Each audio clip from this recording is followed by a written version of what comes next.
Hello बच्चों, let's see this question. Let the coefficients of third, fourth and fifth terms in the expansion of x plus a upon x square whole power n where x not equal to 0 be in the ratio 12 ratio 8 ratio 3, then the term independent of x in the expansion is equal to. Clear? देखिए यहाँ अगर हम बात करें, हमारे पास जो चल रहा है एक्सपांशन में ये है X plus A upon X square whole power N. इसके एक्सपांशन में हमारे पास थर्ड, फोर्थ और फिफ्थ टर्म के जो कोफिशिएंट्स होंगे उनका रेशियो गिवन है 12 रेशियो 8 रेशियो 3. क्लियर? और हमको यहाँ पर जो एक्स है इंडिपेंडेंट टर्म है वो फाइंड करना है. क्लियर?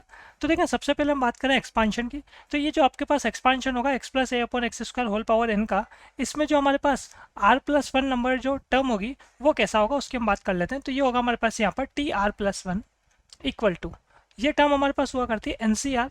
ठीक है, जो फर्स्ट टर्म हमारे पास होगी उस पर पावर होती है एन माइनस आर, मतलब एक्स पे पावर हो जाएगी एन माइनस आर. और सेकंड टर्म जो हमारे पास हुआ करती है उस पर पावर होती है हमारे पास आर, तो ए अपॉन एक्स स्क्वायर पे पावर हो जाएगी हमारे पास आर. क्लियर? अब देखो यहाँ पे अगर हम बात करें थर्ड टर्म, फोर्थ टर्म और फिफ्थ टर्म के जो कोफिशिएंट है उनका रेशियो देखें. क्लियर? तो वो कितना गिवन है हमको 12 रेशियो 8 रेशियो 3. तो ये बता देते हैं हम यहाँ पर. थर्ड टर्म जो होगी, थर्ड टर्म में आर कितना होगा, थर्ड टर्म में आर टू होगा. तो उस केस में जो कोफिशिएंट हमारे पास होगा वो होगा N C to.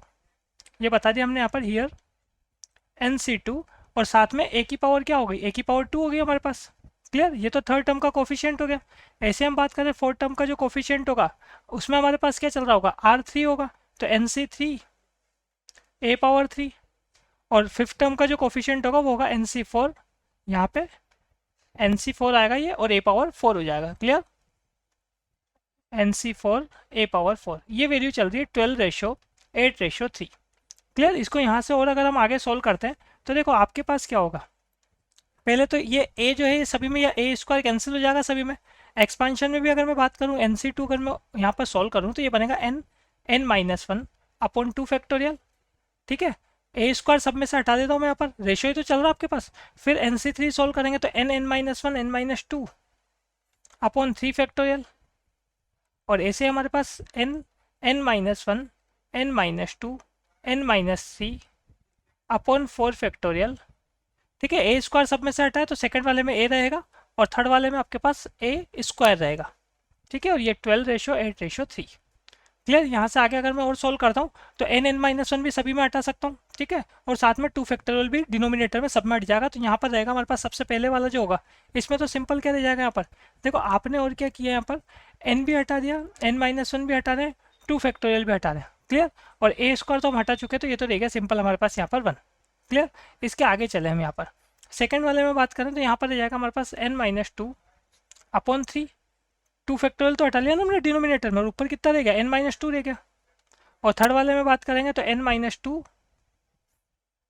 N minus three और अपॉन में रह जाएगा हमारे पास यहाँ पर फोर फैक्टोरियल. फोर फैक्टोरियल में भी अपने टू फैक्टोरियल तो हटा लिया, तो ओनली क्या रहा आपके पास, फोर इंटू थ्री रहा. ठीक है, और साथ में ये ए स्क्वायर रहा इक्वल टू 12 रेशो 8 रेशो 3. ठीक है, अब इसको हम यहाँ सॉल्व करते हैं. देखो सबसे पहले अगर हम बात करें ये जो फर्स्ट टू रेशो है इनके लिए सॉल्व करते हैं. तो फर्स्ट टू रेशो के लिए अगर सॉल्व करेंगे तो क्या आएगा, वन अपॉन है ना n minus two upon three है, मतलब इसका रेसिप्रोकल हो जाएगा ये. तो थ्री तो ऊपर आ जाएगा और नीचे क्या रह जाएगा, ए अपॉन एन माइनस टू. ये किसके इक्वल चल रहा है हमारे पास. ठीक है, फर्स्ट टू को ले रहा हूँ मैं, तो ऐसा आएगा हमारे पास, ये इक्वल चल रहा है 12 रेशियो 8 के. तो 12 रेशियो 8 का मीनिंग हो गया हमारे पास 3 रेशियो 2.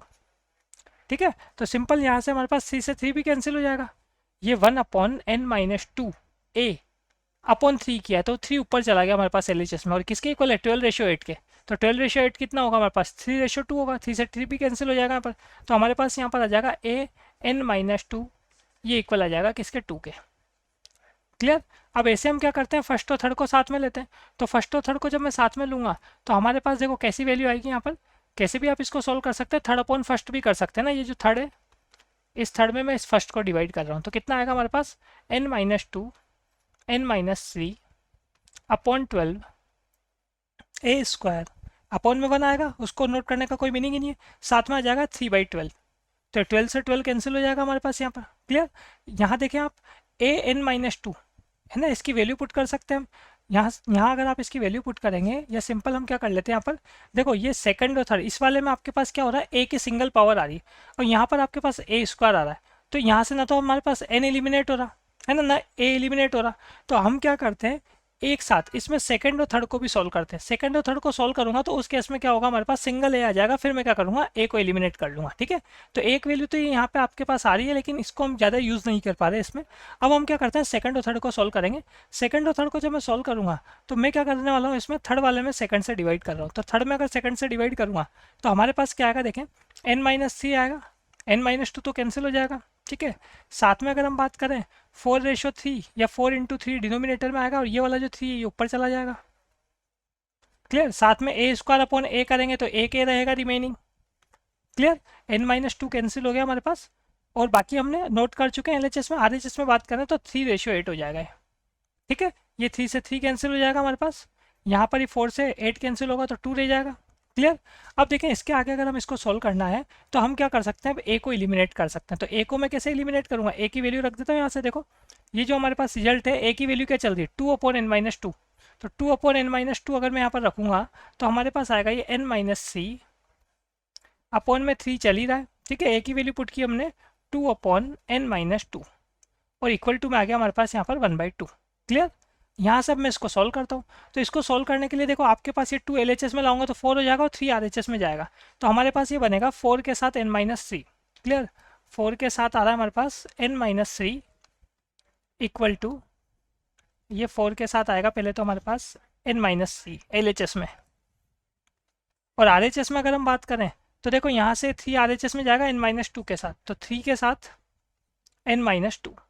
क्लियर, तो 4n-3n करेंगे तो n हो जाएगा, और प्लस -12 LHS में, -12 RHS में जाएगा तो +12 हो जाएगा, 12 और -6 हो जाएगा। तो n की वैल्यू आ गई 6। अब इस n की वैल्यू को पुट कर देता हूँ मैं 6, ये जो इक्वेशन है सबसे पहले हमारे पास जो आई थी है ना, 6 पुट करूँगा तो a × 4 इक्वल टू 2। तो इसका मतलब a की वैल्यू क्या हो जाएगी, हमारे पास a की वैल्यू हो जाएगी 1/2। a यहाँ पर आ जाएगा हमारे पास 1/2। अब क्वेश्चन में देखें हमें क्या फाइंड करना है, हमें बोला जा रहा है यहाँ पे कि इंडिपेंडेंट टर्म ऑफ x, या जो आपके पास ऐसी टर्म है जिसमें x नहीं है वो आपको फाइंड करना है यहाँ पर। ठीक है, तो देखो आपके पास x की पावर, ये जो आपने r+1 नंबर टर्म लिखा है इसमें x की पावर चल रही है n-r, और डिनोमिनेटर में x⁻2 पे r पावर चल रही है, मतलब x⁻2r हो गया। तो ये दोनों जब आपके पास कैंसिल होंगे आपस में तब जाके तो आपके पास x एलिमिनेट होगा। इसका मतलब n-r किसके इक्वल होना चाहिए, 2r के इक्वल होना चाहिए। हमारे पास n-r इक्वल होना चाहिए किसके, 2r के। तो यहाँ से अगर हम बात करें तो n = 3r हो जाएगा। ठीक है, n हमारे पास कितना आ चुका है, n 6 आ चुका है, तो इसका मतलब 3r की वैल्यू क्या हो गई 6। तो r कितना हो जाता है हमारे पास, यहाँ से r हो जाता है 2। ठीक है, r2 हो जाता है हमारे पास। तो हम क्या करेंगे यहाँ पर, ये r2 पुट कर लेंगे। ठीक है, और हमें क्या फाइंड करना, बस टर्म ही तो फाइंड करनी है। तो ये टर्म देख लेते हैं हम, tr+1 मतलब t3 हो जाएगा।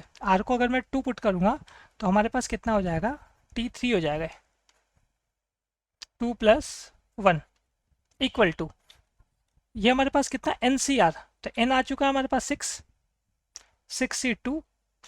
x तो हमारे पास कैंसिल हो जाएगा, ये यहाँ इंटू चल रहा है ना, इक्वल टू नहीं चलेगा, यहाँ क्या चलेगा इंटू, x तो कैंसिल हो जाएगा, x⁻n-r और x⁻2r ये दोनों तो कैंसिल हो जाएंगे, a की पावर r रहेगा हमारे पास। तो a कितना है, a है 1/2, इस पर r पावर मतलब 2 पावर रहेगा ये हमारे पास। ठीक है, इसको सॉल्व कर लेते हैं। तो 6 से 2 की बात करें तो 6 × 5/2 × 1 ऐसा रहेगा एक तो हमारे पास। क्लियर, और साथ में हम बात करें इसमें तो ये 1/4 ऐसा हमारे पास रहेगा, 2 का स्क्वायर करेंगे तो। इसको सॉल्व कर लेते हैं, तो ये हमारे पास 2 के साथ कैंसिल करूंगा मैं इसको तो 3 हो जाएगा, तो 15/4 बनेगा हमारे पास ये। क्लियर, तो यहाँ पे final answer is 15/4। Best of luck.